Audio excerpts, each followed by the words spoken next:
कुछ चीजें नहीं दी थी आपने। आज 370 हटा के आप ये कहते हैं आपने हमें खैरात में दिया तो कुछ क्या? कोई खैरात दी थी आपने हमें? हमने हिंदुस्तान के साथ जाने के लिए बाय चॉइस आए हैं आपके साथ, और आप यहाँ बैठ के प्राइम तो टाइम के कोई ऊपर बैठ एहसान के किया है हिंदुस्तान क्या? के साथ कोई एहसान किया है क्या हमने भाई? कोई एहसान किया है क्या? कोई बिल्कुल कंडीशन अप्लाई है क्या? आप कंडीशन अप्लाई वाले इंडियन है क्या? भारतीय है ना किया है, आप? बिल्कुल बिल्कुल किया है, एहसान हमने किया है? बिल्कुल किया है। एहसान किया भारत चॉइस आए हैं, है? चॉइस हमने चुना है, और हमने वो हिंदुस्तान चुना है जिस हिंदुस्तान में हिंदू मुस्लिम सिख ईसाई सब बराबर के स्टेक होल्डर्स हैं। आप जैसे लोग यहाँ हाँ, तो बैठ के यहाँ कश्मीरी पे हिंदू भी है ना? कश्मीरी हिंदू भी है ना? बिल्कुल है, क्यों नहीं तो है? फिर वोटिंग के अधिकार में क्या प्रॉब्लम है?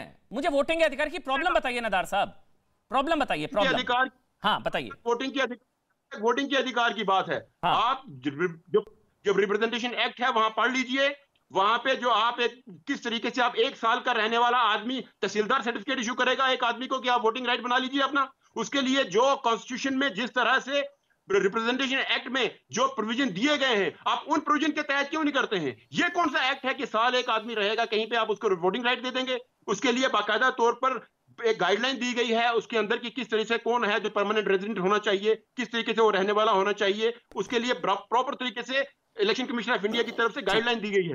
आप ये 1 साल वाला बात, आज डीसी ने जो ऑर्डर, जम्मू डीसी ने जो ऑर्डर किया है वो टोटली कानून से बाहर का ऑर्डर है। अगर आप उसको पढ़ेंगे, अगर आप थोड़ा सा ध्यान लगा के अगर आप पढ़ेंगे, आप समझेंगे कि वो ऑर्डर क्या है। वो तो आपकी इलेक्शन कमीशन ऑफ इंडिया की गाइडलाइन को फॉलो ही नहीं करता है वो ऑर्डर। आप कहते हैं कि क्या, आपकी जानकारी के लिए 370 रिपील होने के बाद ये सारी चीजें बदल गई हैं। दारजी समझिए ना, अब आप नहीं समझ पा रहे हैं अभी भी। 370 रिपील होने के बाद वो सारी चीजें बदल गई हैं, जिससे जैसे कि कोई अगर मुंबई का आदमी दिल्ली में रह रहा है तो वो वहां पर वोट का अधिकार पा सकता है। उसी तरह से कोई जिस तरह से मुफ्ती मोहम्मद सईद साहब मुजफ्फरनगर से चुनाव लड़े, उसी तरह से आप अगर दिल्ली में आकर रहेंगे तो आप यहां पर आकर वोट का अधिकार पा सकते हैं। उसी तरह अगर मैं अगर कश्मीर में रहता हूं 1 साल से ज्यादा तो मुझे भी मिल सकता है। चीजें बदल गई हैं दार साहब, अब 370 नहीं है, पहले आप सही थे अब नहीं है। मैं 1 मिनट अब आगे बढ़ जाऊं आपकी इजाजत से, 1 मिनट। अगर वोट किसी का बनाना चाहते हैं उसके लिए तरीकाकार है, आपको अपना वोट कटवाना है वहां से, फिर आप यहाँ के परमानेंट रेजिडेंट होने चाहिए। आप कैसे रेजिडेंट होंगे, कितनी देर से आप यहाँ रह रहे हैं, कितनी देर से आप यहाँ एक जगह स्टेशन पे रह रहे हैं, वो तहसीलदार 1 साल पे बैठ के डिसाइड नहीं करेगा। जो डीसी जम्मू ने ऑर्डर इशू किया है वो डिसाइड नहीं करेगा। उसके लिए एक प्रॉपर प्रोसीजर है। आपको वोट कटवाना है, फिर वोट आके बनवाना है। अगर आप सिर्फ 25 लाख वोट यहाँ ऐड करना चाहते हैं लोगों के, तो वो कौन सी जवाजियत है आप यहाँ पे? और इससे सबसे ज्यादा नुकसान जम्मू के डोगरा को होने वाला है। कश्मीर तो जब वो वोटर को पहुंचेगा वो तो बाद का मसला है। जम्मू के डोगरा की शिनाख्त को खत्म करना चाहते हैं आप ये करके। ये ऐसे जो ऑर्डर आप फरमान जारी कर रहे हैं दफ्तरों से बैठ के, ये सरासर गलत गैर आईनी ऑर्डर हैं। इनको आप सिरे से नकारते हैं हम ऑर्डर्स को, गैर आईनी। अदनान अशरफ जी हैं। अशरफ जी, आपके हिसाब से भी गैर आईनी मतलब गैर संवैधानिक है आपके हिसाब से भी? फिर मैं अशोक पंडित जी आपके पास आऊंगा, क्योंकि पहले आपत्ति ले लेते हैं फिर जवाब आपसे लेंगे। अदनान जी।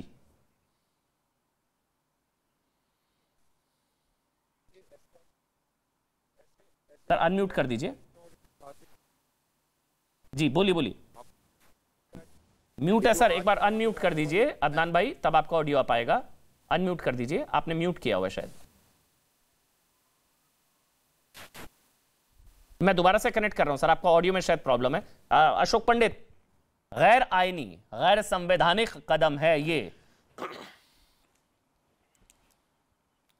देखिए अमन जी, दुख इस बात का होता है कि जिन लोगों ने हिंदुस्तान के कॉन्स्टिट्यूशन को आज तक माना नहीं, जिन्होंने हिंदुस्तान की अस्मिता को माना नहीं, जिन्होंने हिंदुस्तान को देश समझा ही नहीं, जिन्होंने सिर्फ जम्मू कश्मीर को अपना ही बपौती समझ कर रखा, वो हमको सिखा रहे हैं कि कॉन्स्टिट्यूशन क्या है।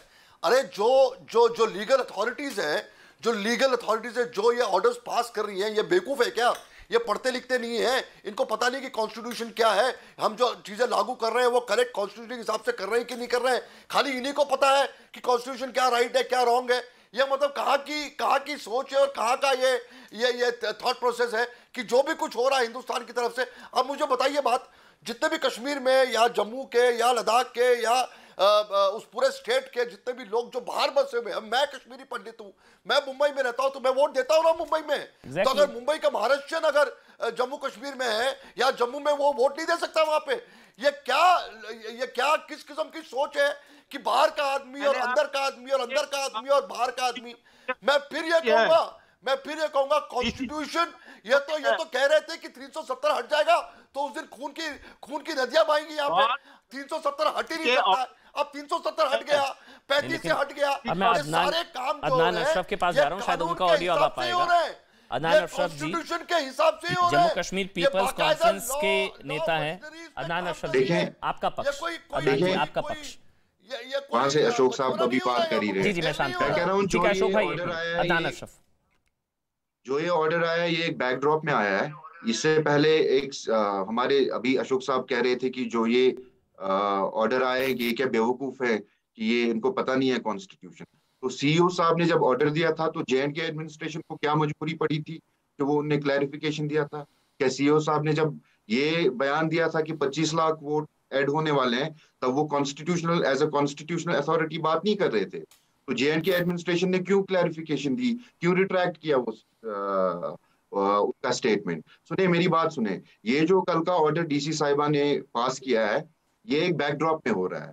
यहाँ पे ऑलरेडी एप्रीहेंशंस हैं कि यहाँ पे इलेक्टोरल बैलेंस को शिफ्ट को चेंज करने की कोशिश हो रही है, कि यहाँ पे लोगों में खदशात है, लोगों के दिलों में जहनों में ये खदशात है कि यहाँ पे डेमोग्राफिक इंटरवेंशन की एक कोशिश की जा रही है।